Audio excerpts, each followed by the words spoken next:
Hi everyone, welcome back to another Talk About It Tuesday. We are starting a bit early today, but if you miss it, of course, this will be posted on our page. My name is Hannah. I am the Education and Training Coordinator here at Whitman-Walker Health. We do these lives every Tuesday, Wednesday, and Friday. Today we are going to be talking pretty briefly about, navigating your own healthcare. This is especially for folks who up until now have been relying on their parents for their medical appointments. It's important for, as we're aging to really start to take control of our own health. And I know that it can be scary interacting with doctors and other medical providers for the first time. We're just kind of here to give you a few tips and some steps along your way so that by the time you reach, adulthood or your early 20s, when you're really responsible for your healthcare and insurance navigation yourself, you kind of have an idea of what to do. So if adulthood is right around the corner, it's time for you as a young person to start taking on more responsibility for managing your own lives. And, your healthcare is a really big part of that. And this can be really simple. You can start doing things around age 12 and just kind of level yourselves up as you get older. There's no wrong time to start. If you are an older teen, maybe 18 is just around the corner, and you still haven't been able to really have a say in your healthcare, now is the time. Now is the time to start advocating for yourself with your doctors and with your parents or whatever adult is taking care of you, to let them know that you're ready to, take on that responsibility. This doesn't mean that, you can never ask your family for help. I'm 27 and I still call my mom if I have questions. Navigating healthcare can be a really complicated thing at times, but there are things that you can start doing now. So the first step is to have a frank conversation with your parents, with your family members about your family's medical history, if that's available to you. I know that not everyone has access to medical histories for their families, but if you are lucky enough to be able to access those, it's really important.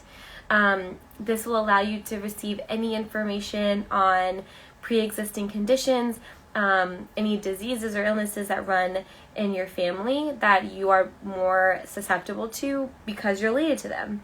So this can be things like diabetes, cancer, hypertension, things like that. It is important to do that so that when you go to your doctor, those are conversations that you're having, and they'll ensure that you're getting the right screening for those illnesses because you're more at risk for them if you have a family history. I encourage you to, when you go to the doctor, if you happen to be going with a parent most often, to, ask for alone time with your medical professional, whoever is taking care of you at that appointment. Spend time without your parent in the room. A lot of doctors will ask for this anyway, and it's important because it really helps establish trust between you and your doctor. It can create a really nice relationship with them so that if something comes up down the line that you want to talk to them about, you won't feel so uncomfortable. Your doctors are there to help you, and the best way that they're able to do that is by having really open and honest conversations with you. I encourage you to speak candidly with them, to ask questions, even if you feel embarrassed. Again, they're there to help you. Doctors and other healthcare providers, nurses, physician assistant, whoever is taking care of you, I guarantee they've heard it all. It is their job to answer those questions and to make sure that you're staying as healthy and happy as possible. So you shouldn't be afraid to talk to them about things, even if they feel a little uncomfortable. You should learn about any medications that you're taking. You should have a pretty solid understanding of what they are, what your dose is, and why you're taking them, and have conversations with your doctor about those medications if you have questions, and really pay attention to, how they're making you feel, and just to make sure that you have a really well-rounded view of your own health before you, go out in the world as an adult. You should also be aware of your own personal history, any medical conditions you have, any previous time you spent in the hospital, any operations or treatments you've received. I know that sometimes things happen to us, our parents take care of us, and it's never really a conversation. But you should be aware of those things in case they result in you needing special care later in life when you're wholly responsible for them yourself. You should work to have the contact information of your doctors, so that as you get older, maybe you progress to setting up your own medical appointments, setting up your own doctor's appointments, getting your own prescriptions refilled.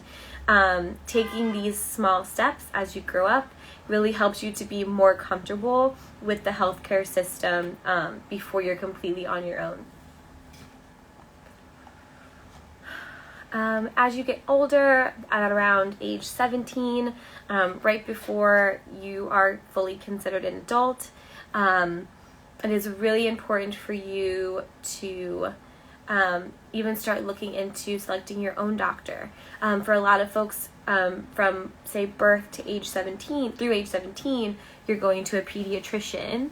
And if you're experienced anything like mine, as soon as I turned 18, that doctor was no longer able to see me. And so all of a sudden, I went from having a doctor who had known me since I was really little to having no doctor at all. And the idea of having to go somewhere else was really, really scary, which makes sense. Some doctors still let you see them kind of indefinitely, but for a lot of people, pediatricians after 18 can't see them anymore.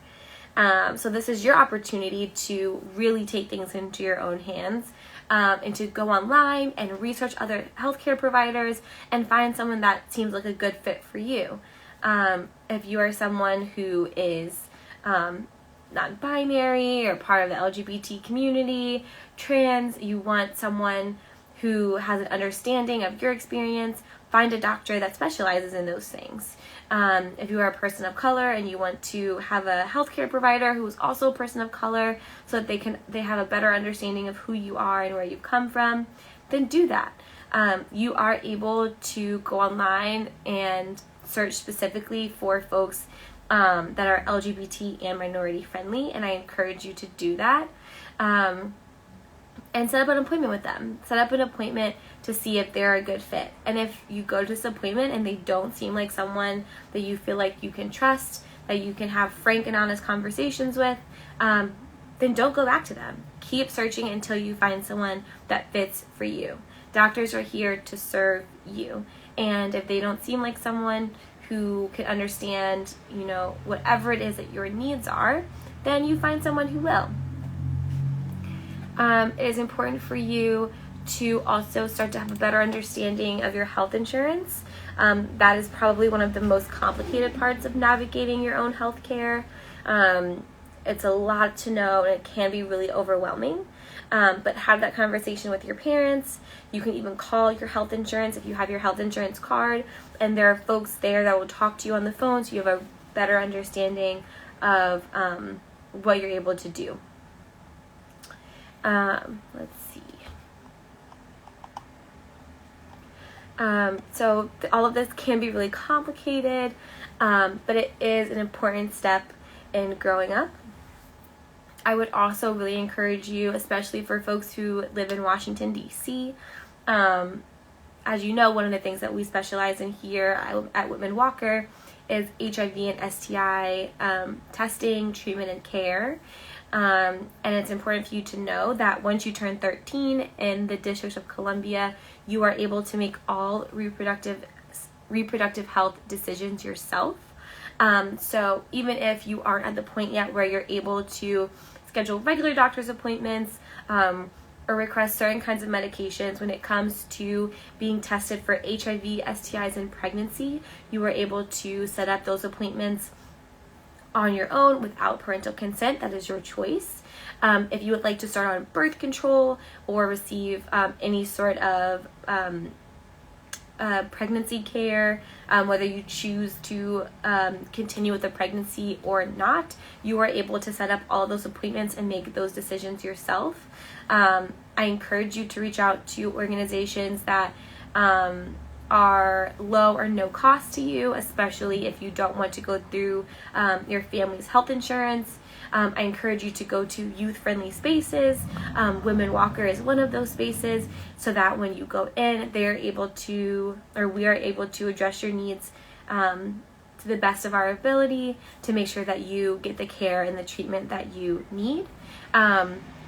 Those kinds of services are always confidential. Even if you are under 18, we are not allowed to notify your parents of anything. And like I said, you are able to make all of those decisions 100% yourself. All right? So before I leave you, I know that was a lot and it was really quick. It really is just to give you an idea of what you should be thinking about as you get older, as you get closer and closer to adulthood. These are the things that you should be thinking about, because it really does feel like one day our parents are taking care of us, are 100%, and then the next day we are just out here on our own, and I want you to be as prepared as possible. So for anyone who is interested, like I said, in those testing appointments or in receiving treatment for an STI, you can set up an appointment to come and see us at any of our locations, one in Northwest on 14th Street and one in Southeast, Max Robinson Center, over here in Anacostia. All you have to do to set up an appointment is to give us a call. Our number is 202-797-4439. It is a line full of really responsive people here in our community health team. You will talk to a real person, and we'll make sure that you get all of the care that you need. And of course, if you have any questions, you can call that number, and we will be more than happy to answer those questions for you and get you the help you need. All right. So thank you for anyone who watched today. If you have any questions, please feel free to leave a comment. We are always here to offer you all of the support. So I hope that you enjoy your day. Have a wonderful rest of your Tuesday. Please join us tomorrow. My coworker Monique will be here, and she will be talking about STDs. Let me double check exactly what she's talking about tomorrow. Let's see. So she's going to do an STD talk on herpes. That is, of course, something that people have a lot of questions about. It's not something that we often discuss, and it can be a pretty touchy topic for folks who are a bit nervous about it or who have experienced herpes before. So please join in, especially if you or someone you know has any questions. All right, have a wonderful rest of your day. Goodbye, everyone.